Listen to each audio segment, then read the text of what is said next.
नमस्कार. माझं नाव doctor Smita Pawar, consultant eye specialist, Hrudayaksha hospital, Nashik. आजच्या व्हिडिओमध्ये आपण जाणून घेणार आहोत की बऱ्याच वेळा आपण बघतो की डोळ्यात काहीही जळजळ झाली की घरामध्ये असलेला कुठलाही ड्रॉप किंवा ओव्हर काउंटर किंवा कुठल्याही मेडिकलमध्ये जाऊन ड्रॉप घेणं ही जी गोष्ट आहे ना, ती आपल्यासाठी कशी हानिकारक ठरू शकते. तर बऱ्याच वेळा आपण बघतो की ओव्हर काउंटर ड्रॉप्स घेतणं किंवा कुणाचेही वापरलेले ड्रॉप्स टाकणं तर डोळ्यामध्ये इन्फेक्शन होऊ शकतं. आणि सगळ्यात महत्त्वाची गोष्ट, स्टिरॉइड जर त्या ड्रॉप्समध्ये असतील तर जर डोळ्यामध्ये अर्ली जखम झालेली असेल तर ती खोलवर सुद्धा जाऊ शकते. सो ॲलर्जी झालेली असेल किंवा कुठलाही पडलेला ड्रॉप तुम्ही वापरत असाल तर आपल्या आय स्पेशलिस्टला दाखवूनच तुमच्या डोळ्याचा प्रॉपर चेकअप करूनच ड्रॉप्स घ्यावे.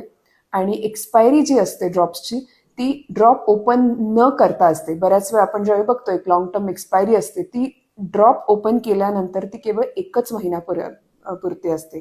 सो आपले डोळे निरोगी ठेवा आणि आपल्या आय कन्सल्टंटला रेग्युलरली चेकअप करत राहा. धन्यवाद.